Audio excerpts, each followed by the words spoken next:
Day 6 in Thailand and second day in Krabi আমরা সবাই মিলে সকালবেলা রেডি হয়ে বেরিয়ে পড়েছি ব্রেকফাস্টের পরে। Hi, this is Millie and welcome back to my Thailand vlog. আজকে আমরা আছি ক্রাবিতে। কালকে এত হাঁপা গেছে যে আজকে আমাদের বিশেষ কিছু করার প্ল্যান নেই, জাস্ট ক্রাবি ডাউনটাউনটা আমরা এক্সপ্লোর করব।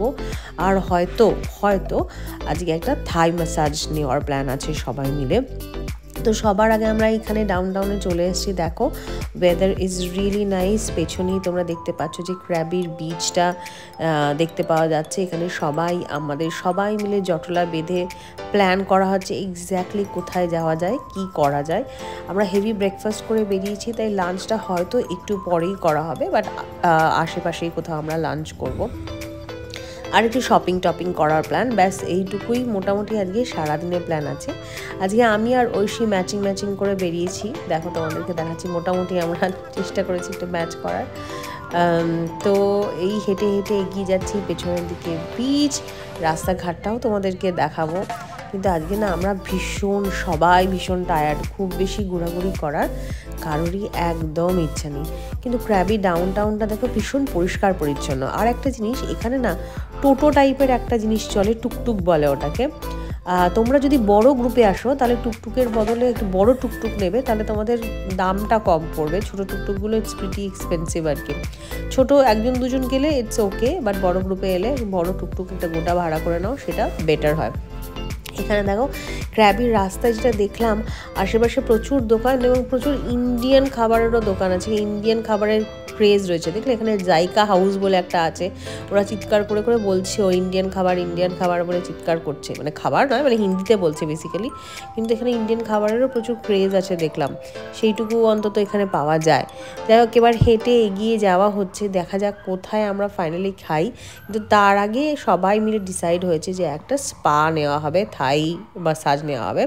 তো এই দোকানটা ফাইনালি সিলেক্ট করা হলো। সাংকারাতে আমরা থাই ম্যাসাজ নেবো ভেঙে মানে প্রথমে সমস্ত মহিলারা যাবে, ছেলেগুলো সব বাচ্চাদেরকে টেক কেয়ার করবে, তারপরে সব ছেলেগুলো যাবে এবং মহিলারা বাচ্চাদেরকে টেক কেয়ার করবে, এরকমভাবে ভাগ করা হলো। তার আগে ভাবলাম যে ঠিক আছে একটু লাঞ্চটাই সেরে নেওয়া যাক, কারণ ম্যাসাজের টাইমিংটা আমরা বিকেলবেলার দিকে পেয়েছি। তো অনেক দিন থাই খাওয়া হয়েছে, এদিক ওদিক খাওয়া হয়েছে, আজকে ভাবা হলো যে একটু ইটালিয়ান টাইপের কিছু খাওয়া হবে। তো এই হচ্ছে আমাদের মেনুতে আমরা নিয়েছিলাম পিৎজা, তার সাথে গোল্ডেন ফ্রাইড প্রন টাইপের একটু ছিল, তার সাথে চিকেন কাটলেট টাইপের ছিল, ফিশ অ্যান্ড চিপস যেরকম হয় সেরকম চিকেন কাটলেট দিয়ে ফিশ অ্যান্ড চিপস টাইপের ছিল। তো এই মোটামুটি খাবার নেওয়া হয়েছিল। খাওয়া দাওয়া করে আবার একবার বিচে ঢু মারতে গেলাম, কারণ থাই ম্যাসাজ নিতে আরও প্রায় আধা ঘন্টা বাকি ছিল। তো বিচটা তো এমনিতেই খুব সুন্দর, তবে এটা হোয়াইট স্যান্ড বিচ নয়। বাচ্চারা তো বালি পেলেই হলো, ওদের আর হোয়াইট আর ব্লু ব্ল্যাক কিছুই লাগে না। তোরা একটু বিচের মধ্যে ওরকমভাবে নাচন কোদন করে খেলে নিল, বালি ঘাটলো, নোংরা করলো, আর আমি একটু এদিক ওদিক ঘুরে নিলাম। তারপরেই তো আমাদের আবার এই সাংকারাতে যেতে হবে। এটা করেই ঘুরে আমরা চলে গেলাম সাংকারাতে। নাও এখানে ম্যাসাজ করতে যাব, তো তোমাদেরকে না পুরোটা দেখাতে পারবো না, ন্যাচারালি জাস্ট ওরা পাটা ধোয়াচ্ছে এন্ট্রি করার আগে, সেটুকুই আছে। তারপরে আবার দেখা হবে ম্যাসাজের ওপারে। তো চলো, আমাদের ম্যাসাজ হয়ে গেছে। ম্যাসাজের পরে ছেলেগুলো এখন গেছে ভেতরে, তাদের থাই ম্যাসাজের টাইম। এই টাইমে আমরা মেয়েরা একটু শপিং করে নেবো ভাবলাম। তো আশেপাশেই ছোটো দোকানের মধ্যে আমি গেছিলাম, এত সুন্দর সাবান পাওয়া যাচ্ছিলো না। This is like real mango. এগুলো যেমন দেখছো, এগুলো ওই গিফটিংয়ের জন্য কিনতে হবে, তো এইগুলো আমি কিনলাম। একদম পুরো আমের মতো দেখতে, নারকোল, এটা একটা ফুল, দেখে মনে হচ্ছে ফুল, কিন্তু এটা আসলে সাবান এবং ভেরি অ্যারোমেটিক। তো আমি তো অনেকগুলোই এরকম জিনিস নিলাম। তারপরে এখানে না খুব সুন্দর ক্যান্ডেল রয়েছে, সেই ক্যান্ডেলগুলোও কিছু নিলাম। আবিরের তো এটা খুব ভালো লেগেছে, বলছে আমি কি এটা খেতে পারবো? না, এটা তো আমের সাবান, তুমি খাবে কি করে? তো যাই হোক, ফ্রিজ ম্যাগনেট কিছু নিলাম। এখানে আরও সুন্দর দেখো, এগুলো বাথ বোমগুলো রয়েছে ওখানে, যেগুলো ছোটো দেখতে পাচ্ছ, এই যে এই বলগুলো, এগুলো বাথ বোম, মানে তুমি বাথটবের মধ্যে ফেলে দিলে বুদবুদ করে উঠবে। আর এইগুলো সমস্ত ক্যান্ডেল স্ট্যান্ড, আগরবাতি স্ট্যান্ড, এগুলো আছে এখানে প্রচুর দোকানে কিন্তু এরকম আছে। And its price range is between 30 to 60 baht. তার উপরেও আছে অনেক রকম ফ্রেগরেন্সও এখানে রয়েছে। তো সেইগুলো দেখে আমি কিছু গিফট করার জন্য সেইগুলো কিনলাম।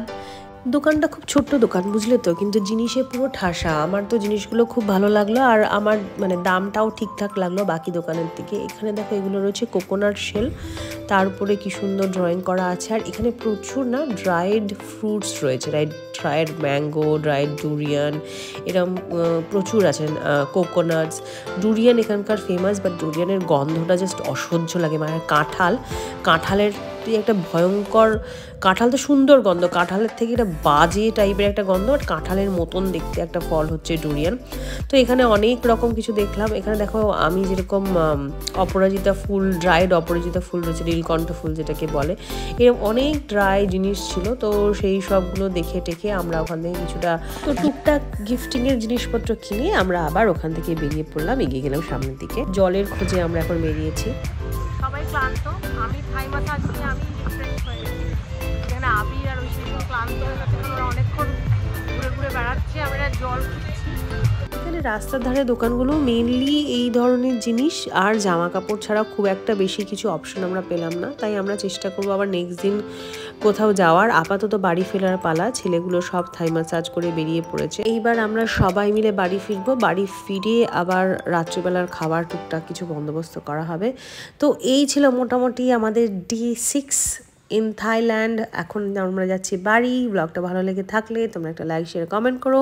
আমার চ্যানেল নতুন হলে সাবস্ক্রাইব করো। আর নেক্সট ডে থাইল্যান্ডে কি করব জানতে হলে চোখ রাখতে হবে অবশ্যই মি টাইম উইথ মিলিতে।